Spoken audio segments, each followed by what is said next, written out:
Hey guys, welcome back to my channel. If this is your first time here, you're welcome to Sew with Bediva. And if you're a returning subscriber or a returning viewer, thank you for sticking to my channel. In today's video, I'll be showing you guys how to make this Agbada Bubu short dress, and I achieved this style using 2 yards of African print fabric. This dress also has 2 pockets on the side. So if you find this video useful, don't forget to give it a thumbs up, leave a comment and subscribe to my channel. So for this short Bubu kaftan, I made use of 2 yards of African print fabric, but if you want just longer, you're going to need up to 2.5 to 3 yards. And I have my other sewing materials here. So let's go ahead now to fold up the fabric. So I'm going to be using the complete 2 yards of fabric for my Bubu. So I have my 2 yards of fabric in a fold of 2. Let me go ahead to measure it for you guys to see. So this is 36 inches. So I have 1 yard here and 1 yard on the other side. So ideally you're going to fold your fabric into 4 like this to cut the front and the back together. But because I don't want this Bubu to have any joining on the shoulder area, I'm going to be folding the other way around, and I also want the sleeve to be long since it's a cut together sleeve. So I'm going to take this folded part of my fabric instead and just fold my fabric into 4 this way. So I'm going to repeat it for you guys to see. So this is the folded part of my fabric. I'm going to then fold it into 4 this way.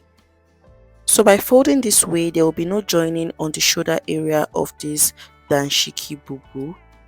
So this is what we have. So like I said earlier, if you want yours longer, you're going to need up to 2.5 yards of fabric. So after folding into 4 now, let me show you guys the length I have here. So for 2 yards of fabric, I have just 35.5 inches for the length, which is okay because I want my own dashiki to be very short. But as mean I was using 2.5, I'll be having more length for my dashiki. I hope you guys understand what I'm saying. So you can decide to fold your own fabric in normal way and have a shoulder joining. It doesn't matter. It all depends on what you want and how much fabric you have available. So I have my fabric now folded into 4 as you can see, and I have one part completely closed. So for the wideness of the fabric, I have about 22.5 to 23 inches wide, which is okay for the size of this danshiki. So my shoulder to shoulder measurement divided by 2 is 8 inches, and I have extra 15 inches there, which is going to serve as the sleeve length. So in total, my fabric, the width of my fabric, the wideness is 23 inches in a fold of 4. So the next thing we want to do is to mark out the neckline, and the wideness I used is 3.5 inches, while the depth of the neckline is 1.5 inches. I'm cutting out the same neckline for both the front and the back panel. So I'll come over now to this open part of my fabric and come down from the shoulder by 11 inches, which is going to be the armhole opening. So you just use your normal armhole opening and add some extra allowance for ease. So I marked 11 inches for mine and then came out by 1 inch from that point. So I'll take my ruler and extend it all the way down to the full length of my dress. So this is what we have. Next thing we want to do now is to cut this out. So I'm going to start from the neckline,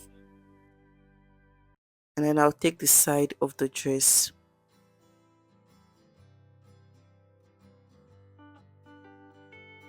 So after cutting out, before we open it up, I'm going to mark the point where I want to attach, where I'm going to attach my pocket. So I came down from the shoulder by 19 inches on the side, and then I'll go ahead to notch that point on all the 4 fabrics.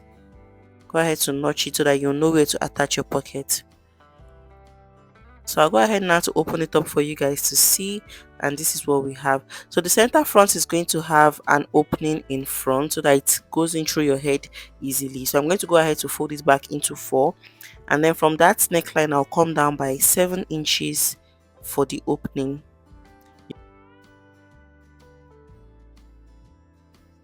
So you need that opening to be as wide as possible so that it goes in through your head easily. So I'll open up the fabric this way, and then that point I marked, I'm going to just use my ruler to connect it all the way to meet the neckline. And then I'll take my scissors and rip it opened only on the front panel. So after opening it up, this is what the neckline looks like. Next what we want to do is to cut out facing to turn this neckline over. So before I cut out the facing, I'm going to bring down the front neckline lower a bit. So I came down by 1 inch, then I'll just go ahead to connect it all the way to the side, and I'll do the same thing for the other side. So that means the depth of the front neckline is now 2.5 inches. I hope you guys understand. So I'll be using another fabric as the facing for this dress, because I don't have enough fabric like I said earlier. So I'm going to place the neckline of my dress on the new fabric this way, and then go ahead to just trace it out.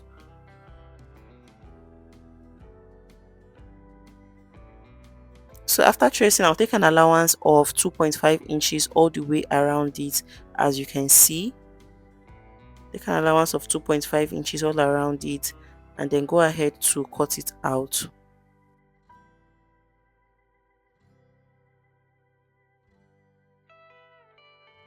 So after cutting out, I'll go ahead to cut the center circle open as well.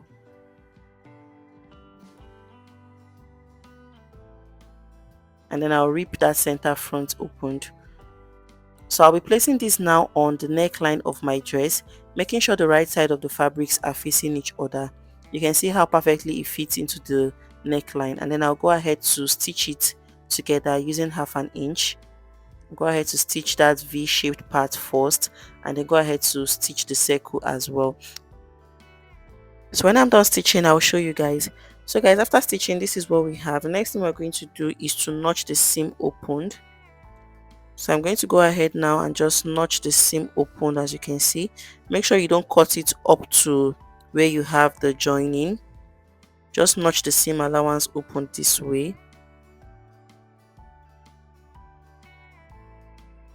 So after notching, I'll flip this facing now to the wrong side of my fabric, and then bring out all the sharp edges. So on the right side, this is what it looks like now,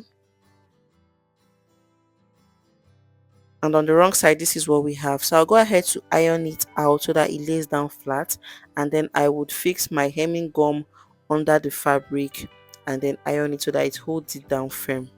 So this is the hemming gum. I'm going to just place it under the fabric and use my hot iron to seal it up. So when I'm done doing all of that, I'll show you guys what it looks like. So after I sealed it with the hemming gum, this is what we have. This is the wrong side, and this is what the right side looks like. The next thing I want to do is to finish up the sleeve opening. I'm going to fold it in 1/2 inch twice and stitch it all the way down. I'll repeat the same process on the other side of the sleeve opening, fold it in twice and stitch it all the way down. So when I'm done with that, I'll show you guys the next thing to do. So after I finished up the sleeve, this is what we have. The next thing I want to do is to attach the fabrics for the pocket. So I'm going to go ahead to open up the side of my dress and locate those points that we notched earlier. So these are the fabrics I'll be using as my pocket, and it's 7 inches wide and 10.5 inches long. So I'm going to place the right side of the fabric facing the right side of my dress this way, and then pin it on it. So after pinning, I'll go ahead to stitch it down to my fabric. So after stitching, this is what we have. The next thing we want to do is to turn this dress right sides facing each other so that we can close up the sides. So I'll turn it over this way. I'll merge the sleeves like this, and I'll also merge the pockets facing each other. So I'll go ahead to merge the pockets facing each other this way. So I'll take it to my sewing machine now, and then I'll use 1 inch. I'll close up the sleeve opening and then form a slight curve all the way down. When I get to this pocket area, I'll leave the footer up and then turn it and close it up. When I get to the other side, I'll also leave the footer up, turn the fabric and then close it all the way down. So I'll repeat that same process on the other side. repeat that same process. When I'm done, I'll also finish up the base of the dress by folding twice and stitching all around. So after doing all of that, guys, this is the finished look of this danshiki. It is a very simple tutorial and it is beginners friendly. So if you found this video useful, don't forget to give it a thumbs up, leave a comment, subscribe to my channel, share this video to your loved ones, and I'll see you guys in my next video. Bye.